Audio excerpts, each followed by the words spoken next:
If there's a major name that defines the NBA offseason, it's Donovan Mitchell. Will he resign with the Cavaliers? Will Cleveland look to trade him? And can the Heat put something together to acquire their next superstar? We're joined by Locked On Cavs host Chris Manning to answer that and more on today's episode of Locked On Heat.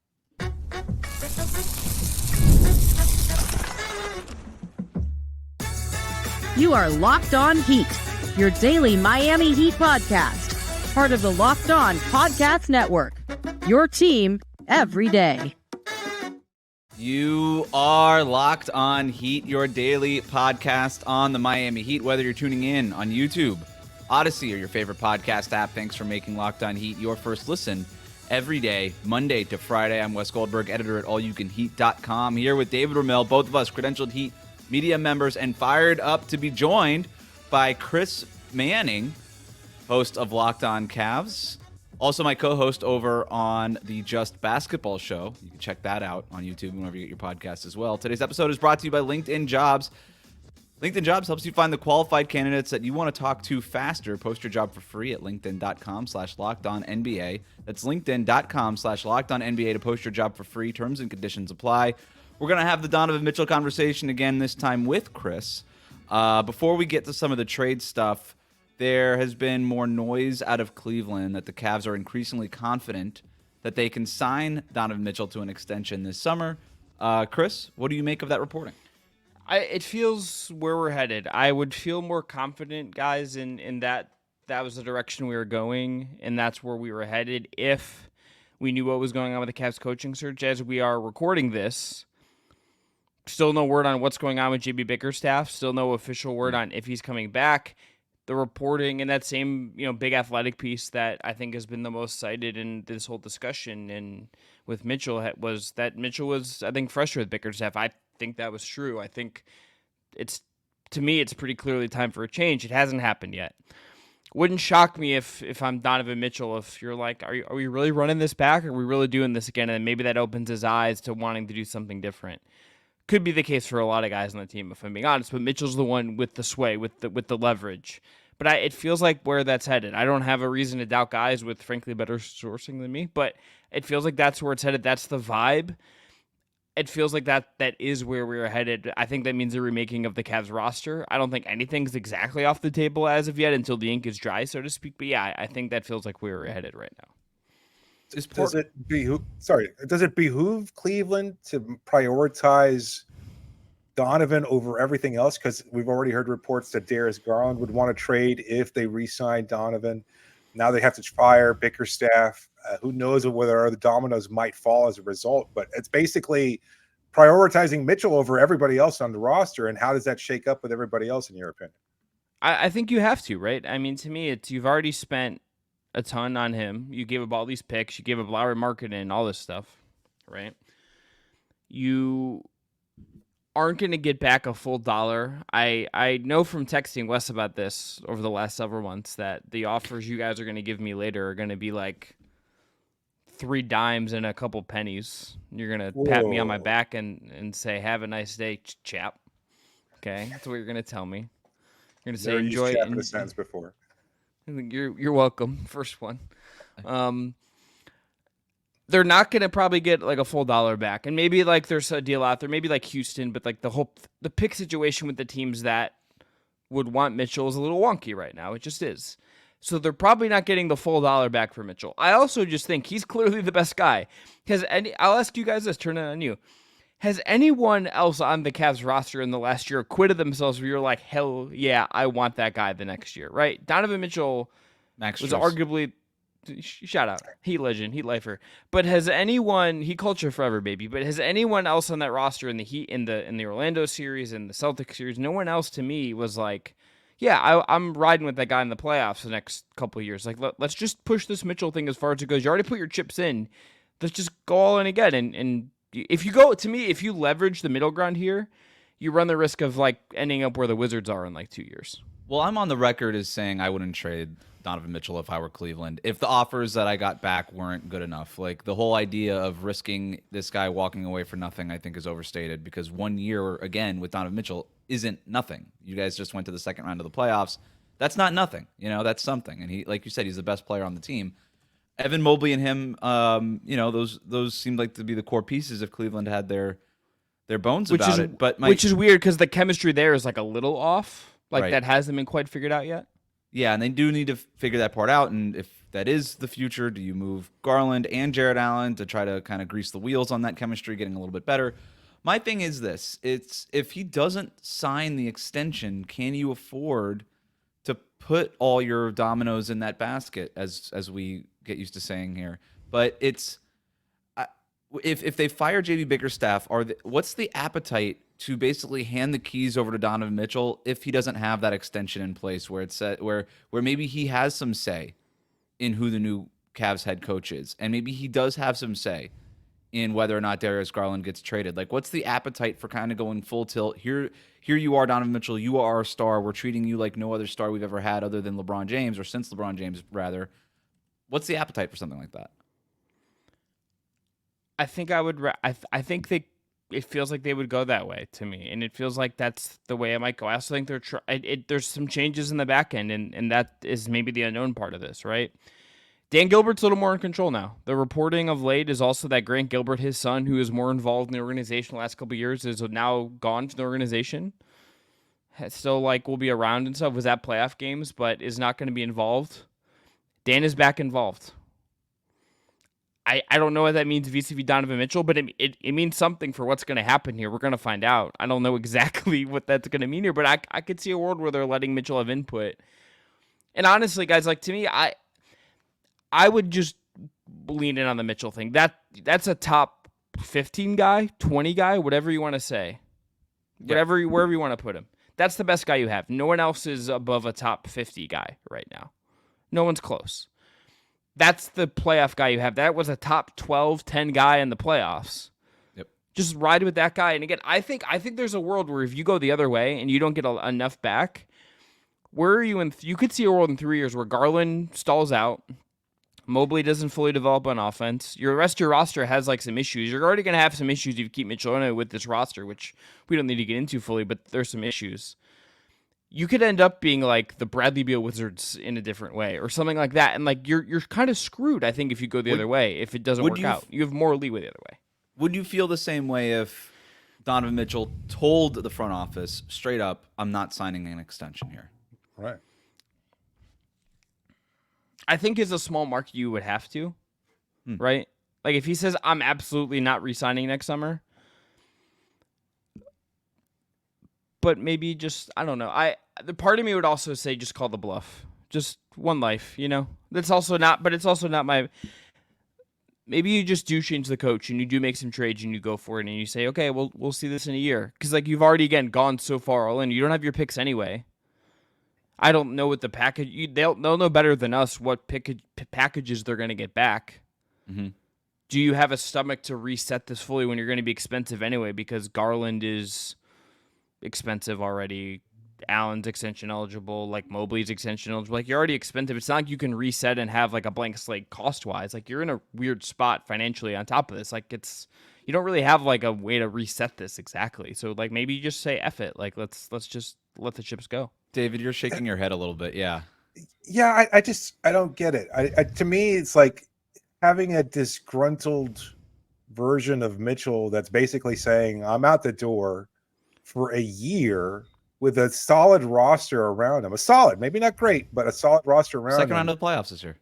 Does not seem worth it to me rather than the alternative, which is, you know what? You are disgruntled. Things have gone badly this year. We could trade you now and get something significant in return. And I know we'll talk about that a little bit later, at least from the Miami perspective and other potential trade offers.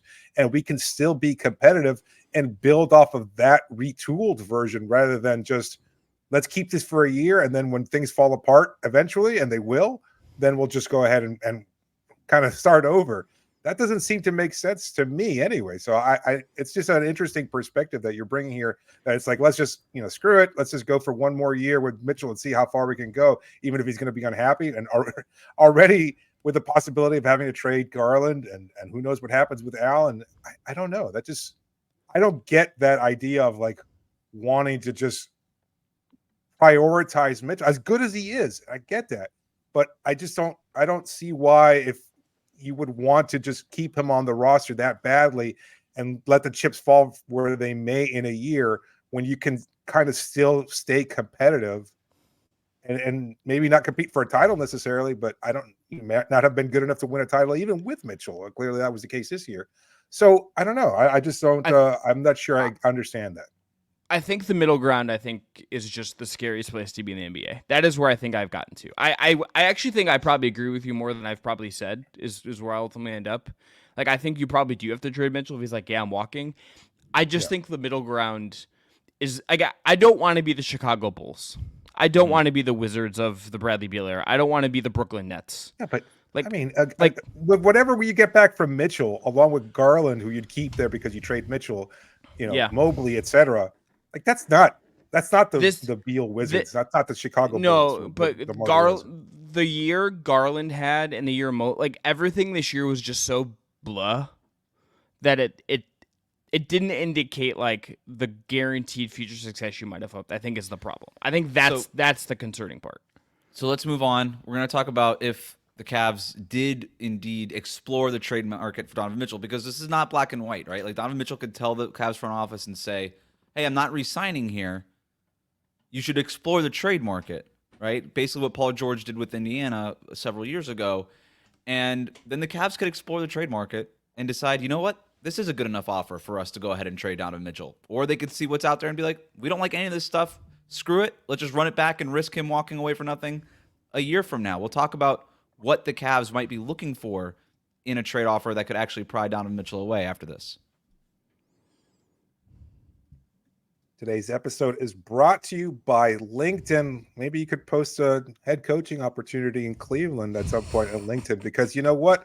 You find exactly what you're looking for. I don't know if that's what Dan Gilbert's looking for, but it's not just another job board. LinkedIn has a vast network of more than 1 billion professionals, which makes it the best place to hire. It gives you access to professionals you can't find anywhere else. LinkedIn does all that while making the process easy and intuitive. I've been there before, having to hire somebody when I was working in PR. I hated it. You didn't want to have to take all this time away from everything else that was on your plate to sort through resumes, to schedule interviews, to make sure that there were the right candidates, check references, etc. LinkedIn does all that easily for you. That's why hiring is easy when you have that many quality candidates. So easy, in fact, that 86% of small businesses get a qualified candidate within 24 hours, less than a day. You can get it done. LinkedIn knows that small businesses are wearing so many hats, they might not have the time or resources to hire somebody. And that's why LinkedIn is constantly finding ways to make the process easier. They even just launched a feature that helps you write job descriptions, making the process even easier and quicker than before. 2.5 million small businesses use LinkedIn for hiring. Yours should be next. Post your job for free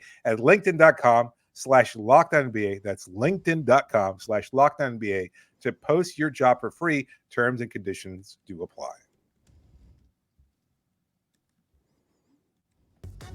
Thanks for making Locked On Heat your first listen every day. Make sure you're subscribed on YouTube and on your favorite podcast app. If you haven't checked out our mock Miami Heat offseason from earlier this week, that's part 1 and part 2 up on your YouTube page, up in your podcast feed. We had a really good time kind of going through the Jimmy Butler negotiations, a potential Donovan Mitchell trade, free agents, the NBA draft. We hit all the parts of the Miami Heat's offseason. Let us know what you think about that over there in the comments. What would the Cavs be looking for in a Donovan Mitchell trade, Chris? I think more win-now pieces. I think that's still where you would go. I think probably some draft assets as well, because their cupboard is pretty bare. Mm-hmm. You know, they did give up a lot of their draft assets, pretty much all of their tradable ones, to get Donovan Mitchell in the first place. But I think they would want rotation pieces back. I think this playoffs did show, anyone who watched saw that, like, they were playing Marcus Morris. They were throwing in George Niang back in the rotation, even though it's clear, and we know what that guy is. They need more rotation pieces on this team, and they would be wanting that back. I think they would want some guys with high upside. I think they would want good young players. I think they would want. I mean, it's. I don't know if they can get this. I think that's probably where some of my skepticism of any Mitchell trade comes from, and maybe with the Heat in particular. But I think they would want something like they gave up. I think that's probably they're going on the market and saying, what is the closest we can get to what we gave up for Mitchell if we do have to trade him? And what they gave up was Lauri Markkanen, a future All-Star, Colin Sexton, a good rotation guard, Agbaji, who may or may not be an NBA player, still sort of trying to figure that part out, and 3 first-round picks. So it was quite a bit. They're not going to get that back, and I understand what you're saying, Chris. Like, probably not going to happen. But that's sort of the cost of having Donovan Mitchell for a couple of years is you drive the car off the lot. It's not worth as much as it is anymore. And so that trade package, what you gave up, you kind of have to subtract 2 years worth of Donovan Mitchell from the return, and then maybe you land somewhere there. But it's interesting that you say, because during our mock offseason conversation, David, we were talking about how, the Cavs would probably want rotation guys. Like, this is a team that just made the second round of the playoffs. I don't think they want to take a major step back, even if they do are forced to kind of trade Donovan Mitchell here. I don't know. The more we're kind of talking through this, the more it feels like if they do trade Mitchell, it'll end up being a multi-team deal to kind of help the Cavs get what they want out of this thing. Is it just rotation pieces that they want, or is there certain positions that they could look at? Are we sure that Garland can't also get traded even if they do trade Donovan Mitchell? Can they retool the whole thing? Evan Mobley's 22. Are they looking for players more in the Evan Mobley window or a little bit more advanced? Like, what do you think? A little bit more specifically.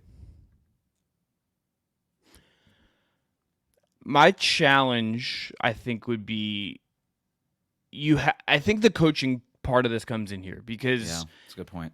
Like, JB, nice guy. I don't think he's the coach that I want for a Donovan Mitchell team. He's not. I want David Edelman. I would have wanted Jordi Fernandez. I would take Frank Vogel like today over him. Like I would have taken Mike Budenholzer. Like I would. It's not even a question. He's not innovative. I also don't think Luke Walton should be the lead assistant coach of this team. You know what I mean? It's like we know what Luke Walton is. It probably shouldn't be like your lead assistant on an NBA team or one of your lead assistants in 2024. He wasn't running good offenses in Sacramento or LA. Like he was. Wes, you know this probably better than both of us. Like, he was in Golden State, and he was kind of benefited from having Steph Curry and Kevin Durant and Klay Thompson and Steve Kerr around him. They need a new coach, I think, is frankly part of this. But I think they would need shooting. I think this team doesn't have enough shooting. I think they need wings. And, like, they need the thing every team kind of needs, which is, like, a Lauri Markkanen sized 4, which is where if you were going to tell me, like, you're dealing with the Heat, it's like you're probably saying, how do you feel about Nikola Jovic? Do you like Nikola Jovic? Can I put like a fresh coat of paint on Nikola Jovic for you and shine him up? And why a fresh coat of paint? He's 20. He's 20.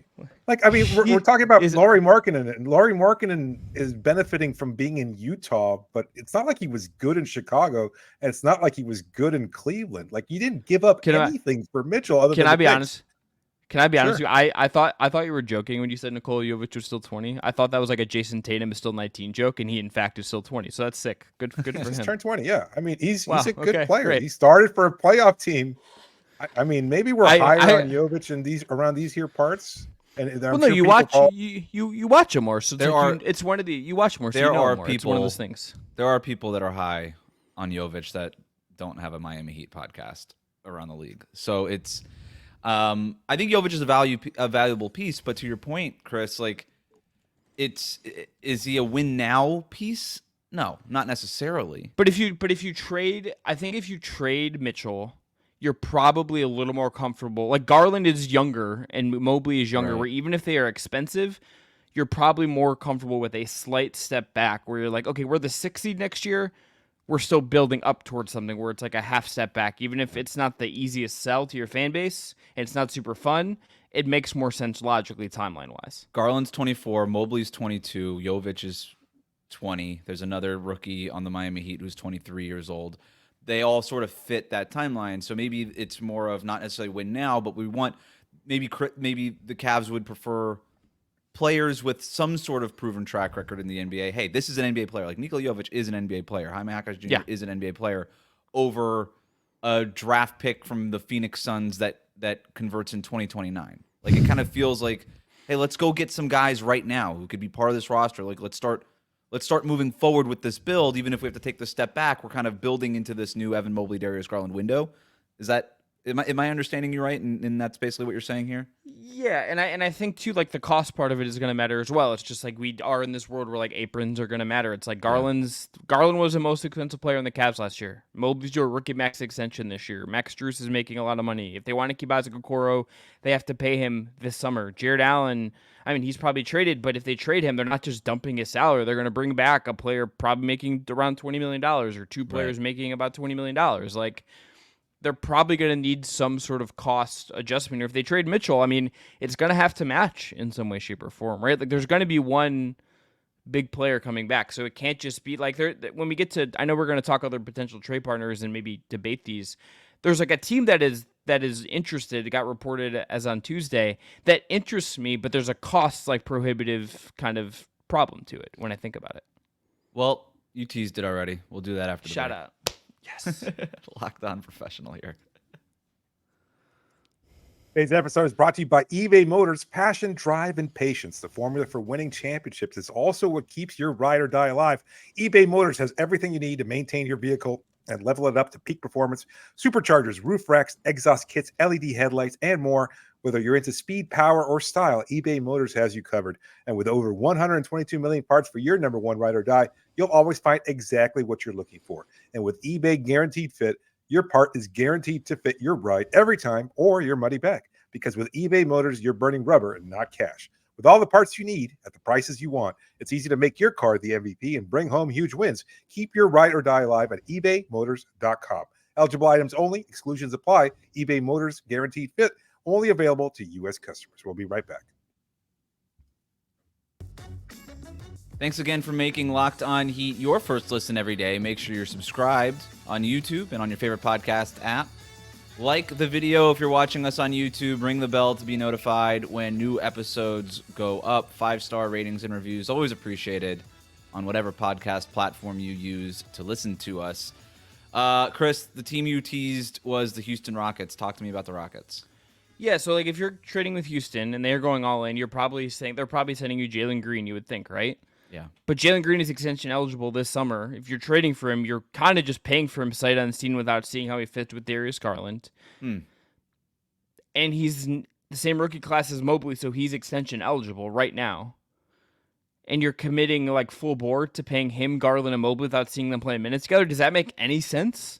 Like, that doesn't make any sense to me. Like, it's incredibly risky from a money standpoint. What if they were? It's such a good point, and I had not considered it. I guess the other alternative is, well, you then also trade Darius Garland in a separate move. But to your point, now you're trading two things that you know. You might as Mitchell well and just Garland, like you might as well just get rid of everybody. You might as well just get rid of everybody then. It might just be Evan Mobley and the Rockets. Do you next year think then, Chris, then the Cavs would want the number 3 pick instead of Green, or was the vision that it was Green and the number 3 pick? Does anyone want the number 3 pick? It doesn't really feel like it. Houston's already out there shopping it. It sounds like based on I support. don't think the Cavs are going to super want that pick. I don't think anyone wants that pick. It's Green would be like the thing that it's like, okay, like I think the Cavs still like want to win. I think they took a lot of pride organizationally this year in saying, okay, like lest we forget, this is the organization that made a point to like get the Magic series in the first round, so they had a better to get a series they knew they could. They felt like they had a good chance of winning. Cowards, fair in my opinion. To tank it doesn't matter. Won the first round. They took a lot of pride in advancing. Not like totally making a fool of themselves in round 2. Didn't have the exact same experiences last year. Like they accomplished something more linear progress year over year. Yeah. I don't think they're going to be like, we're cool with like taking the whole step back here and going like the Utah route or something like that. Unless, and you mentioned like Jalen Green and Mobley were part of the same draft class, so obviously the Cavs scouted Green. Maybe they're super high on him, and couldn't work him out though. Years, Green right, did not want to come to Cleveland because he wanted to go too. Yeah. So there you go. All right. So some other offers that are out there that are rumored destinations, I should say. The Brooklyn Nets. We all agree that doesn't make a whole lot of sense, right? Like there's no, unless they put Mikal Bridges on the table, which they won't, then there's nothing really there for you. Just doesn't make sense for Mitchell either is the thing. I keep thinking about it from like Mitchell's perspective and like what he's going to want in this, because he's going to have agency in this. We have to remember that like he's good enough where he's going to have agency in this. Why, like, how is Brooklyn demonstrably, aside from the fact that it is New York, but let's just be honest about it, it's like the New York team that no one cares as much about. It's not. It's like it's just not. No one cares about. The only person in the West that any of us know that thinks that Donovan Mitchell and the Nets makes sense is Brendan Clean. That's the only person I know that thinks this is a good idea. No one else thinks this is a good idea. We all agree that the Lakers don't make sense. We don't have to spend much time on that. No. Okay. So, David, you had a really interesting idea that we were talking about off air that involved Caleb Martin. Uh-oh. Do you want to go ahead and pitch that to Chris? Yeah. No, I mean, we were just talking about within the context of our mock off season, and obviously he is a free agent this year. And would win now player. Yes, a win now player. Would he be of interest to the Cleveland Cavaliers in a sign and trade and some kind of potential pack? We were basically discussing the framework of a deal for Miami to acquire Mitchell without having to give up Nikola Jovic, without having to give up a billion draft picks or whatever they have available to him. Would Caleb Martin fit that kind of window of a guy that you could sign maybe to 4 years, $40 million with like a player option in the fourth year is kind of what we were thinking. Would that benefit Cleveland? Would they be interested in acquiring him if that greases the wheels a little bit on a Mitchell trade? What's the rest of the deal? Like, what else am I getting? It's can I Tyler. Get one? Yes, Tyler. Jaime Jaquez, Caleb Martin on a sign and trade deal. And then I think we worked it out with two first-round draft picks capital. as well. Yeah, whatever's negotiated from that. there. I think that's like about what you're probably getting. That makes sense to me. Like, I don't think I'm like over the moon about that. I don't think your fan base is like, heck yeah, we got Tyler Hero, and like I don't think anyone's like thrilled about that on the Cleveland side. Like, well, I think the Miami's idea like much more excited about the deal, but yeah. It makes sense. Even from a fit perspective, like from the roster, Cleveland's roster, it would be Garland starting at the point guard. You got Max Strus who could slide down to the 2 in theory. Caleb could start at the 3, and they could alternate between him and Strus, both of them switchable, obviously, in Miami. I don't know. I guess Mobley would start at the 4. If you don't trade Allen, you're slated in him at 5 already. And you've got Jaquez. If you can bring back Okoro, you've got Tyler. And the selling point, I think, for Tyler is that, we've got an established 6 Man of the Year winner, and he's the guy who's going to augment a pretty weak bench in Cleveland. And now all of a sudden you're not sacrificing, you're adding depth. We're still competitive. Tyler's a proven scorer, a bucket getter off the bench, etc.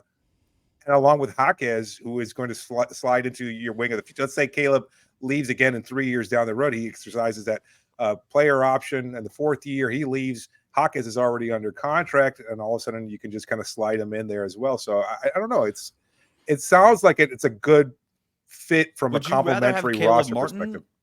In that role, or is that? Well, go ahead. What do you think about that, Chris? I think it makes sense. I think if it's a good middle ground. Like I'm wondering in my head if I'm Cleveland, if I would rather have Jovic or Jaquez, but it probably doesn't matter ultimately that much. Like I don't know if I'm splitting hairs over that too much.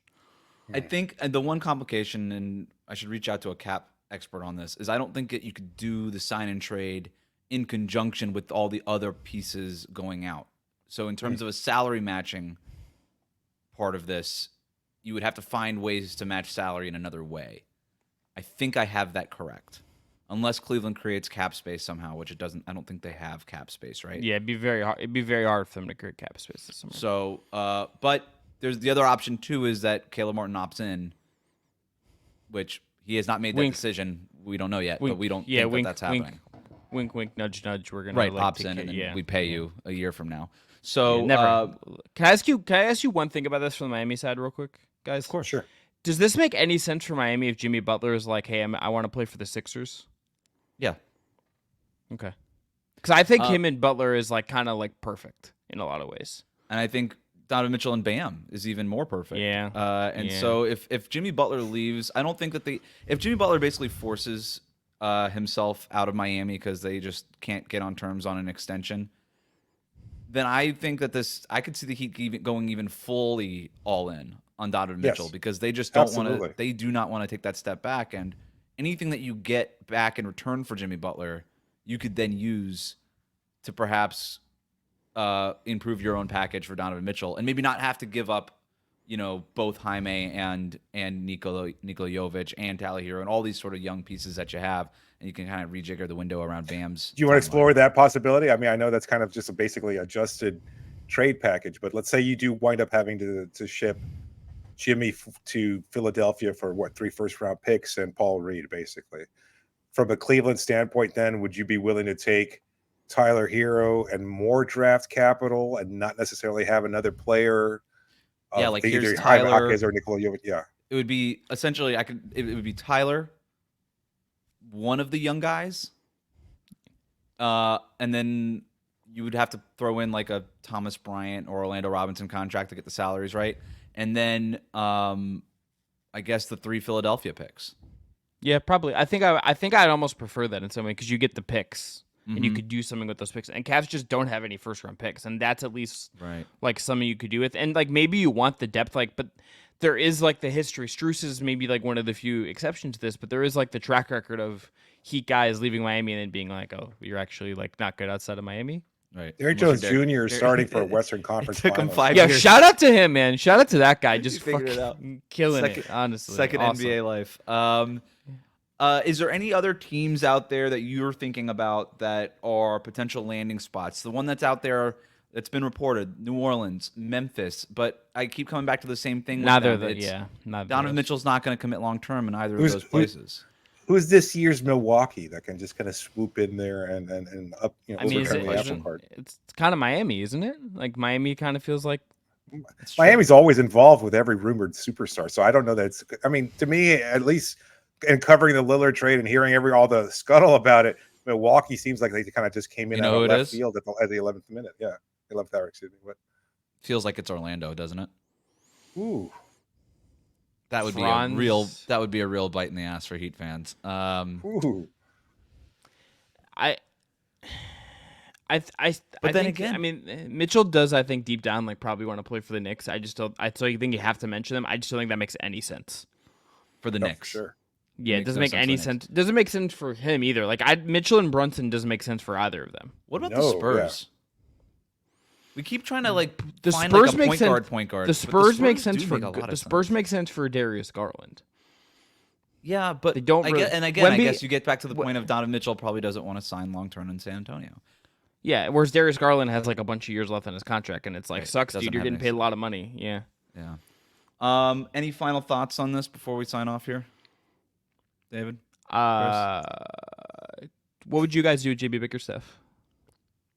Well, it's hard to bring back a guy when it's been rumored that he's been fired for the last few months. I just appreciate the fact that you were like, you keep him that way. Donovan asked out. I appreciate that. You could have just said that, and I would have respected it. But I appreciate you didn't do that. I do think it would be really funny if the Cavs said, "You get to pick our next coach," and then he was like, "Word, that's sick. I'm also like not going to sign here long term, so trade me." So can you get Quinn Snyder from Atlanta? No. Oh well, oof, tough. Right. All right. Well, thanks to Chris Manning. You can check him out over the Locked On Cavaliers. Also check him out at the Just Basketball show, show that I also co-host with the guy that got name dropped earlier, Brendan Clean. Unfortunately. Yeah. But for now, thanks for making Locked On Heat your first listen every day. Hit that subscribe button on YouTube. Follow us on your podcast app.